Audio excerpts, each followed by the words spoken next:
Hey everybody, welcome back. It's Deckaway again with my channel Tech Odyssey. Tonight I'm here to do a review of the Nokia 8.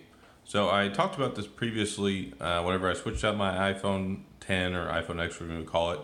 And I was really interested in trying out the Nokia 8 when it first came out, but there was other stuff that got in the way, like the Note 8 and a couple other devices. So I went ahead and said, you know what, I'm going to go ahead and give it a whirl. And I really enjoyed the device so far. I have a couple hang-ups on it, but you can pick them up right now. I looked tonight. It's $444 on Amazon right now. So for a flagship phone with a Snapdragon 835, 4 gigs of RAM, all the bells and whistles, it really is. It's a good deal. Now, comparing that to some of the other phones like the Note 8, Samsung Galaxy S8 Plus, the Pixel 2, there are some hang-ups that I have, and I'll get into those as we dive further into the phone. So I have the steel colored one, and I went and took the case off just so you could have a look at it and see what it looks like, sans case. But as you can see, it's really thin. It's got this like unibody design, and I believe, if I'm speaking correctly, that it's kind of a one-piece molding for the aluminum body that they make the phone, and then they just plug everything into it. So it's kind of a neat chassis setup. But I'll go ahead and put the case back on it here in a second and show you. And that is one of the downsides to the cases. There just really isn't enough aftermarket accessories. But as you can see here, we got the dual Zeiss camera lens on the back, the dual 13 megapixel cameras, and then you got the front-facing selfie camera as well. You got the flash down here, and then you got the fingerprint sensor, which also doubles as a home button on the front, which I really like, and that's one of the reasons I really want to try this phone out. You got the volume rocker and the power button here on the right-hand side, and as always, nothing on the left-hand side. Hooray. Other than the SIM tray, up top you have your 3.5 millimeter headphone jack, which is the bee's knees, and then you get your USB-C connector and your speaker port right there. It also has the dedicated back and menu buttons here, which are capacitive and opposite sides of the fingerprint sensor. So that's a brief rundown of that. I'll show the back of the box real quick here. As you can see, it says it's running Android 7.1.1 Nougat, which is inaccurate. It does come with that straight out of the box, but they have it up to Android 8.0 Oreo right now. They just released a few days ago an 8.1 beta, but I don't do betas, so I haven't put it on my phone yet. But it's got, like I said, the Qualcomm Snapdragon 835. It's got a 5.3 inch 2K screen with 554 pixels per inch, which is fantastic for pixel density. It's got 4 gigs of RAM, 64 gigs internal storage. It's got the dual 13 megapixel rear cameras and also the 13 megapixel front camera. And it's got the Nokia Ozo audio.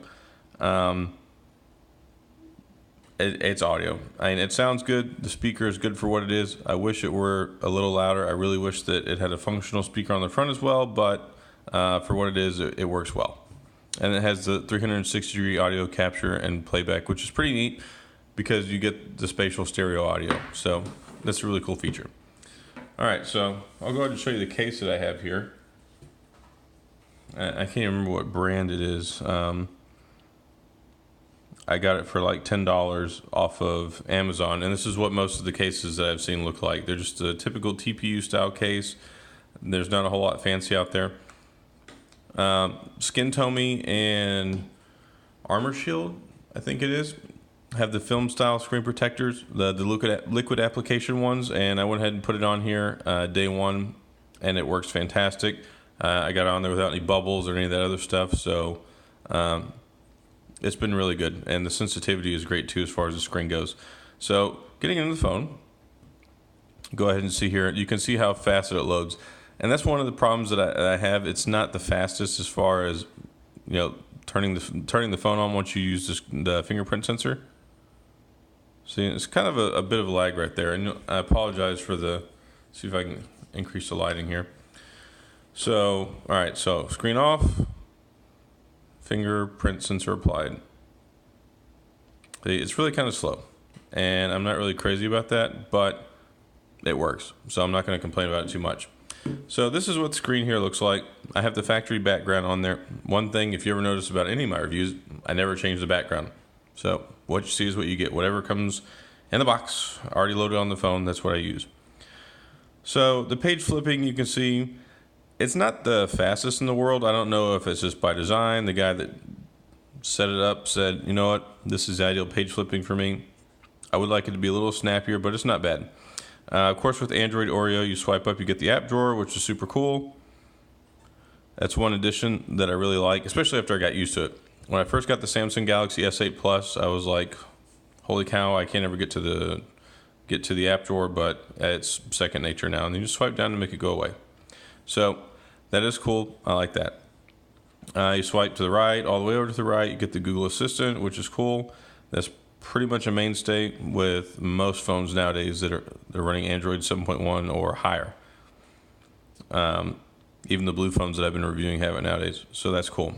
Google is in everything. So that's, most of the interface there. You swipe down here, typical. There's nothing special about it as far as being different from the rest of the 8.0 devices. Going to your settings here, it's really kind of dumbed down. Before you had like millions and millions of different options there, but now they kind of narrowed it down a little bit, so it's not so busy. So you can find most things. If not, you just go to the search bar here and you can type it in, and that'll help you find it.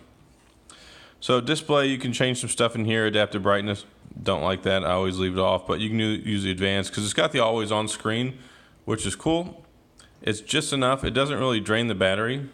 But if you look there, it gives you the date and the time. It tells you if you have any messages, if you have any emails, any missed phone calls, and also tells you, the alarm and your battery percentage. So I do like that. It's a very functional phone.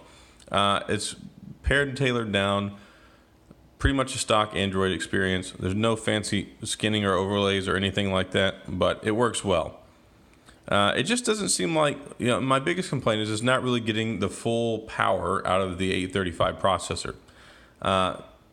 I've used 4 different phones now that have the Snapdragon 835, and this one is by far the slowest and the clunkiest. And I fired up a couple of games, especially like War Robots. Yeah, I was running processors before that had the Snapdragon 820, 821 that was more optimized, and I felt like it was getting more power on playing War Robots than I was with the 835, which is supposed to be better, at least 15% more powerful. So I think it really comes down to software implementation and programming. And I'm hoping that as we move forward and we see the next generation of Nokia phones come out and we see the 8.1 beta go to public release, I'm hoping they'll have some refinements. And I've noticed some refinements. And another cool thing HMD is doing is with their security updates. A lot of phones lag behind, but HMD with Nokia is doing a great job, because you can see here, see, already got the January security patch. Now, I know we're almost to February, but I got this like a week or two ago. So they've been really good with their software updates. And I anticipate that the February security release date will be available shortly after we get into February. So software updates, good. A big major complaint that I had was the camera interface. And the DxO score for the camera for this phone is like a 67, which I can't say I agree completely with it, 67. Especially when most of the cameras nowadays are up around the 90s. I think even the LG G6 was like an 89, and then the Pixel 2 were in the low 90s, along with the Samsung Galaxy. So a lot of phones are really around the 90s now. Now, there's a lot of mixed feelings about DxO and their ratings and all that good stuff. But you can see here the camera interface is pretty straightforward. You get your shutter button here, video, HDR on and off, flash, timer. You can switch here. And one of the cool things the Nokia 8 does is you get the dual camera setting. So you can see here, it turns on the front camera and also the rear camera at the same time. So you can do both of them. So you can show the world, hi, what you're doing, and a picture of you while you're taking a picture of the actual object itself. So just go straight to front. You can see the interface is pretty good. It switches pretty fast. And then back to main again. And I went on vacation a couple weeks ago, and I was having fits with this camera. And so much so that I made a complaint about it on Twitter. It was the most terrible camera interface I've ever used in my life, especially considering it's a Snapdragon 835 flagship phone with supposed to have a fantastic camera, especially with the Zeiss lenses. But the interface was terrible. It was clunky. I would change these options. It would crash almost every time I went to dual. I would go to take pictures and it would freeze up. The whole interface would freeze up. It would refuse to take pictures. But it seems that they did some enhancements when they came out with the most recent patch about a week and a half ago. And 80% of those issues are cleared up. I've gotten a lot more responsiveness out of it. I don't get as much dragging and blurring. It's not as choppy, and all around I'm much happier with it. Now you can go in here and go to the settings and all that cool stuff. You can even watermark, which is neat. You can put the text in the background and stuff, so that's cool if you upload stuff and you don't want anyone stealing your pictures and using them as their own. Another cool thing with the video, the aspect ratio that you get on it is phenomenal. And I like to record video with the Nokia versus my Pixel because I get a better aspect ratio on my recording. So if I were using my Pixel right now, it would look like this if it were up this close. So it gives you that wide angle, better aspect ratio when you're recording, and it actually shoots really good video. 2 of the last 3 videos I recorded on on YouTube have come from Nokia, and that's one of the reasons I like it so much. It's fantastic for video, and it takes really good pictures. So I'll go show you some pictures real quick from my vacation down in Mexico. But I mean, the blues, the greens, the color balance on this stuff. No, I took it this way. It's some fantastic pictures.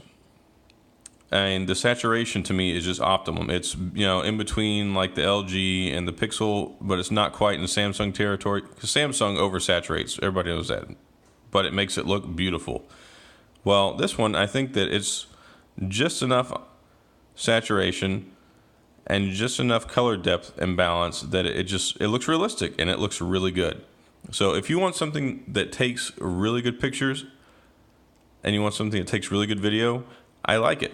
And I really don't think the DxO score is representative of how well this camera works. Now, like I said, it was fidgety. I was having some problems with it, but a lot of it is really cleared up, and I was able to take great pictures.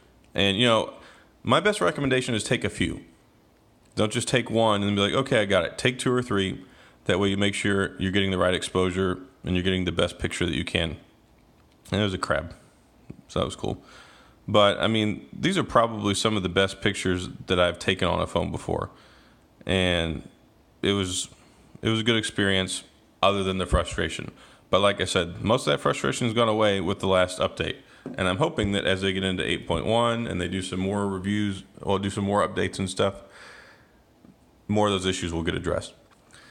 Anyway, that's about all I have as far as the Nokia 8. I really like the phone. At the price point, you really can't go wrong, especially when you're talking $600-700 for anything else that's running the same hardware as this device does. So you're getting a flagship phone, you're getting monthly security updates, you're getting refinements and enhancements. I think it's going to be a learning process with Nokia as it continues to roll. And even when the 9 and the 10 come out this upcoming year, if those are indeed the numbers they stick with, I'm probably going to upgrade to those. Because I believe in the Nokia brand. I really like it. I was a huge Nokia fan before. Even when they went to Windows, I had the 1020. It was an amazing device. So the best thing in any sort of market is competition, and I'm happy that HMD picked up Nokia and they're pushing their phones out. So, and that's not a plug for them. I paid for this out of my own pocket. They haven't given me anything to review. So hopefully this helps. Hopefully this gives you some insight into the phone and helps you make the decision on whether you want to pick one up or not. I do believe that the software enhancements are going to get better. That's, of course, not a guarantee because I'm not the one making them. But if you're looking for something in a lower purchase price tier, but you want all of the wonderful things you get along with flagship specs and the brand dedication, go ahead and check it out. Best place to get one is off of Amazon. Comes in several different colors. It comes in like a blue. They got the copper, and then they got the steel color. And I think there's one more, but the Steel Series one looked really cool to me, so that's the one I got.